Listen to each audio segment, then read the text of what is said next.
अस्सलामुअलैकुम वरहमतुल्लाहि वबरकातुहू। आज हम क्लास 12 का जो 8वां सबक है हमारा बरक़े सुकूनियात यानी इलेक्ट्रोस्टैटिक, ये चैप्टर स्टार्ट कर रहे हैं। प्रीवियस क्लास में 11th स्टैंडर्ड में भी आप लोगों को इस चैप्टर का एक पार्ट जो है वो हो चुका है। इलेक्ट्रोस्टैटिक ये चैप्टर आप लोगों को था जिसके अंदर बेसिक तमाम टर्म्स जो है वो हमने देख चुके थे। आज के वीडियो में हमें नेक्स्ट पार्ट जो है बरक़े सुकूनियात देखना है। इलेक्ट्रोस्टैटिक ये जो चैप्टर है इसका नेम क्या रिप्रेजेंट कर रहा है कि जो चार्जेस होते हैं वो काय पर है, सुकूनी हालत में है। इलेक्ट्रो रिलेट करता है इलेक्ट्रिसिटी से, चार्जेस से, और स्टैटिक यानी कि रेस्ट में, यानी कि जो चार्जेस है जो बरक़ी बार है वो कहाँ पर है, रेस्ट पे है, सुकूनी हालत में है। इसकी स्टडी जो है वो इलेक्ट्रोस्टैटिक बरक़े सुकूनियात में आती है। अब देखिए इस साल यानी कि 2021-22 का जो रिड्यूस्ड पोर्शन है इसके अंदर ये पार्ट जो है ये रिड्यूस्ड है 8.5, 8.7, 8.11 और 8.13। तो ये आप अपनी बुक के अंदर जो है वो टिक कर लीजिए, जिसके अंदर हम इक्विपोटेंशियल सरफेसेस हम खवाई सतहें 8.7 यानी मौसिल और हाजिज, मौसिल के अंदर आज़ाद बारें और मुक़य्यद बारें, conductor and insulator free and bound charges inside a conductor. उसके बाद जो है हटाओ बरक़ी बार यानी डिस्प्लेसमेंट करंट और वेंडेग्राफ जनरेटर, ये भी पार्ट जो है वो रिड्यूस्ड पोर्शन है 2021-22 के लिए। पिछले साल 2020-21 के लिए भी ये पार्ट जो है वो रिड्यूस्ड था। तो जैसा कि इलेक्ट्रोस्टैटिक ये चैप्टर जो है हम लोगों को हो गया है। इसके अंदर सबसे पहले तो दो साइंटिस्ट जो है इनके नाम बहुत ज्यादा आते हैं। सबसे पहले तो है कि कूलम ने जो है कानून दिया था जो कूलम्स लॉ कहलाता है, चार्जेस से रिलेटेड उसने कानून दिया था। और उसके बाद जो मैथमेटिशियन है हमारे जो गॉस है वो गॉस थ्योरम उन्होंने दिया था।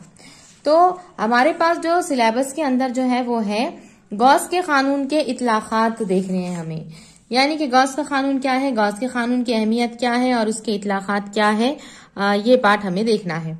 सबसे पहले ये चैप्टर का इंट्रोडक्शन हम जो है वो देख लेते हैं। इसके अंदर दिया गया है, सबसे पहला सवाल है हिफाजती क़ुव्वतें क्या है।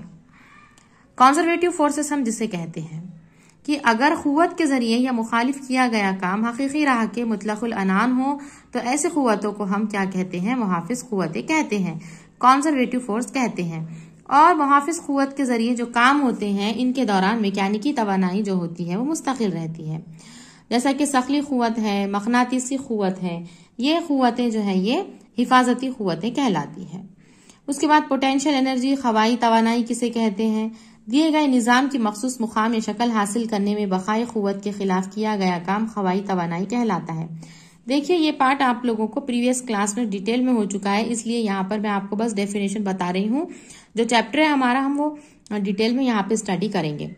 तो गॉस का कानून क्या था, बंद सतह से होकर असल बरक़ी मैदान का निफाज यानी एप्सिलॉन नॉट के जरिए तक़सीम शुदा सतह के जरिए घेरे गए असल बरक़ी बार के मसावी होता है। अब यहाँ पर जो है phi is equals to Q upon epsilon is equal to integration EDS, ये क्या है, हमारा गॉस का कानून है। कि हम क्या कर रहे हैं कि आप लोगों को पता है कि क्यू क्या होता है, क्यू जो है वो चार्ज होता है, बरक़ी बार होता है, और ये बरक़ी बार के अतराफ में उसका क्या होता है, मैदान होता है, जिसे हम क्या कहते हैं, बरक़ी मैदान कहते हैं। उसकी अपनी इलेक्ट्रिक फील्ड होती है और इसके अतराफ में यहाँ पर जो है पूरे चार्जेस यहाँ पर होते हैं।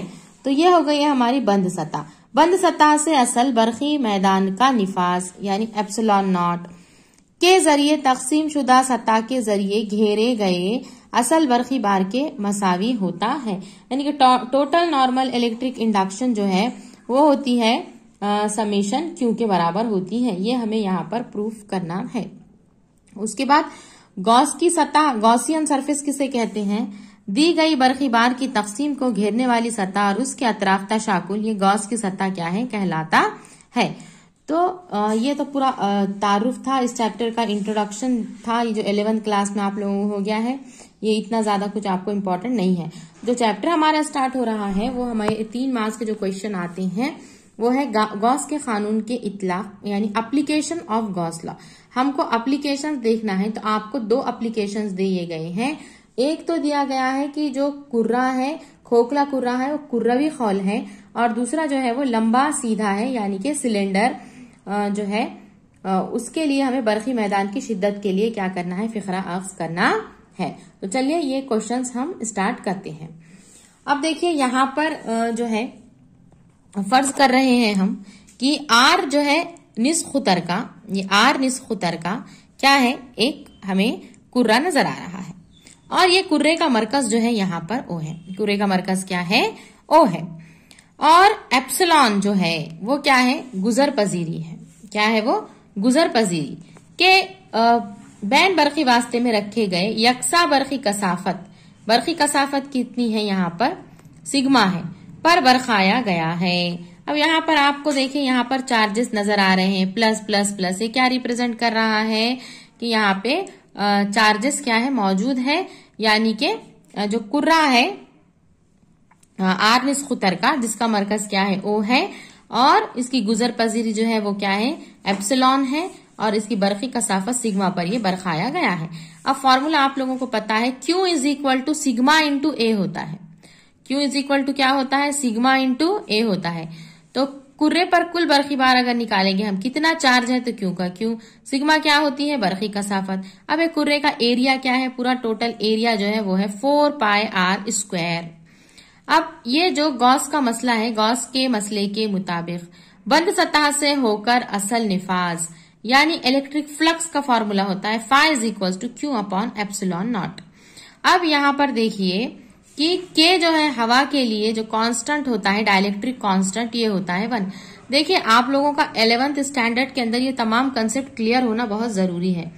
जो स्टूडेंट्स का क्लियर नहीं है ये चैप्टर, तो वो आप 11th का पहले आप लोग देख लीजिए, और साथों साथ आप ये 12th के भी जो क्वेश्चन मैं बता रही हूँ उसकी भी प्रैक्टिस करेंगे। तो phi is equal to Q upon epsilon naught. यहाँ पे K की वैल्यू क्या है, बंद है, K की वैल्यू 1 है, जहां Q जो है बंद सतह के अंदर कुल बरखी बार है। अब हमें क्या करना है, देखिए ये यहां पर हमने एक पॉइंट क्या लेना है, नुक्ता P लेना है। इस पर P पॉइंट पर हमें बरखी मैदान की शिद्दत मालूम करनी है, इंटेंसिटी मालूम करनी है। तो हमने क्या किया है, यहां से यहां तक जो है हमारे पास वो कैपिटल R निस्फ खुतर का एक दायरा था। अब P पॉइंट जो है इस दायरे के क्या है, हमें बाहर नजर आ रहा है। तो यहां पर हम क्या करेंगे, ये O को निस्फ खुतर मानकर R फासले पर, कितने फासले पर, ये यहां से लेके सेंटर से लेके तो P तक का जो फासला है वो स्मॉल r है। यहाँ पे लिख लीजिए कितना है, वो स्मॉल r है। तो यहां से P से गुजरने वाला हम क्या करेंगे, स्मॉल r निस्फ खुतर का एक हम मरकज हम क्या कर लेंगे, कुर्रा फर्ज कर लेंगे, जैसा कि शक्ल में दिखाया गया है। पहले जब जो था वो बस ये अंदरूनी जो कुर्रा था वो था, जिसका निस्फ खुतर कैपिटल R है।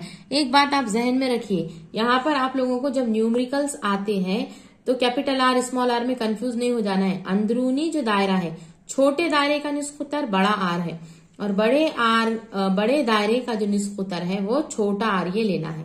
अब P पॉइंट जो है ये क्या है, फासले पर है। और यहाँ पर ये जो सरफेस हमने बनाया है, ये जो सरफेस आपको नजर आ रहा है, जो कुर्रा नजर आ रहा है, इसे हम गॉस की सतह या गॉसियन सरफेस क्या है कहते हैं। अब इस तरीके से यहाँ पे हमें क्या करना है, P पॉइंट के ऊपर हमें इंटेंसिटी जो है वो निकालनी है। अब यहाँ पे शक्ल के लिहाज से जो है कुर्रे के हर नुक्ते पर बरखी हिद्दत जो है, इंटेंसिटी जो होंगी वो E होंगी, और ये निस्फ खुतरी तौर पर बाहर की सिमत में होती है। इंटेंसिटी की डायरेक्शन यहाँ पे आपको नजर आ रही है, इंटेंसिटी जो है वो क्या है, बाहर की जानिब है, यानी E की सिमत और कुर्रे की सतह पर जो दरमियानी जाविया होता है वो क्या होता है, 0 होता है। तो यहाँ पर cos फाई का वैल्यू क्या हो गई है, एंगल कितना ले लिया हमने, 0 ले लिया, तो cos 0 की वैल्यू कितनी होती है, 1 होती है। अब हमें क्या करना है, E इंटू ds। अब E इंटू ds ये क्या का फॉर्मूला है, आपका 11th क्लास में हो गया है। Phi is equals to E dot ds। Phi क्या होता है, इलेक्ट्रिक फ्लक्स होता है, निफाज होता है। तो फाई का फॉर्मूला होता है E डॉट ds। अब डॉट प्रोडक्ट हटा देंगे हम तो cos थीटा आता है, तो यहाँ पर हो जाएगा E ds। फाई की जगह पर E ds डॉट हट गया तो वहां पे हो जाएगा E ds cos थीटा। और अब यहाँ पे कॉस थीटा की वैल्यू हम कॉस 0 ले रहे हैं, यानी कि 1 हो गया है, तो ये होगा EDS। अब जो d5 हमने निकाला है तो वो क्या आ गया है फॉर्मूला उसका, E इंटू DS। अब जो है गॉसियन सतह से कुल बरकी निफाज हमने जो है DS रकबे का, ये जो P पॉइंट है उसका रकबा कितना है, DS है, उस DS इतने एरिया का हमने निफाज निकाला है जो कितना आया, EDS। अब जब हमें टोटल एरिया का पूरी कुल सतह का निकालना है तो इस टाइम में हमें क्या करना होगा, इसका इंटीग्रेशन लेना होगा। तो phi is equals to integration of EDS। अब यहाँ पे डॉट प्रोडक्ट है। अब हमने क्या किया है, इंटेंसिटी तो क्या है पूरे सरफेस के ऊपर कांस्टेंट है, तो इंटीग्रेशन के बाहर आ गई है, E हो गया है, और यहाँ पर इंटीग्रेशन के अंदर DS आ गया है। अब यहाँ पर आप देखिए कि फाई की जगह पर जो है ये फाई लिखा जा रहा है, फाई की जगह पर फाई लिखा गया है, E की जगह पर E लिखा है, और इंटीग्रेशन DS का मतलब क्या होगा कि जो एरिया है और टोटल एरिया क्या है 4 पाई r², क्योंकि जो है कुर्रा है। तो अब मसावत 1 और 2 हमें मिल गई है। देखिए मसावत 1 हमें क्या मिली है, phi is equal to Q upon epsilon naught, और मसावत नंबर 2 हमें क्या मिली है, phi is equal to E 4 pi r²। तो दोनों मसावतों के अंदर जब हम देख रहे हैं तो यहाँ पे देखिए लेफ्ट हैंड साइड में फाई है, यहाँ पर भी फाई है, तो दोनों की राइट हैंड साइड हम इक्वल कर देंगे, इक्वेट कर देंगे, तो Q अपॉन एप्सिलॉन नॉट बराबर आ गया है E 4 पाई r² के। तो अगर E का फॉर्मूला निकाल लेंगे हम तो E का फॉर्मूला हो जाएगा Q की जगह पे रहेगा, और ये 4 पाई r² ये नीचे आ जाएगा, तो ये हो जाएगा Q upon 4 pi r² epsilon not. तो इस तरीके से हमने ये इंटेंसिटी का जो है वो फॉर्मूला निकाला है। अब मसावत नंबर 3 में हम क्या करेंगे, Q की वैल्यू रखेंगे, जो मैंने शुरुआत में ही आपको Q की वैल्यू बताया था। देखिए Q की वैल्यू क्या रखेंगे हम, Q is equal to sigma into 4 pi r²। तो यहाँ पर रखिए Q की जगह पे sigma into 4 pi r², E की जगह पर E जो है sigma into 4 pi r², Q की जगह पे sigma into 4 pi r² divided by 4 pi epsilon naught r², जैसे कि वैसा। यहाँ का 4 पाई यहाँ का 4 पाई कैंसिल हो गया है, E का E, यहाँ से सिग्मा यहाँ से r² सिग्मा r² अपॉन में एप्सिलॉन नॉट r²। तो मसावत नंबर 3 से देखा जा सकता है कि खौल के बाहरी नुक्ते पर, यानी कि ये जो कुर्रा हमने अंदरूनी कुर्रा लिया था, इसके बाहर हमने जो P पॉइंट लिया है वो P पॉइंट के ऊपर हमने इंटेंसिटी निकाला है, और उसका फॉर्मूला आया है E is equal to sigma r² by epsilon naught r²। ये हमने निकाला है। अब यहाँ पे क्या करेंगे हम कि इसकी मखसूस सूरतें जो है वो आप लोगों को दी गई है। मखसूस सूरतों के अंदर क्या दिया है कि अगर नुक्ता P ये बरखीदा कुर्रे की सतह पर हो, कि अगर कभी हम इस कुर्रे पर ही यहाँ पर ही अगर कभी हम P ले ले, तो यहाँ पर P लेने की वजह से क्या होगा, कैपिटल R और स्मॉल r दोनों की वैल्यू क्या हो जाएंगी, सेम हो जाएंगी। तो E is equal to formula हो जाएगा Q upon 4 pi epsilon naught r², यहाँ पर जो है वो हो जाएगा। तो E is equal to sigma upon epsilon not.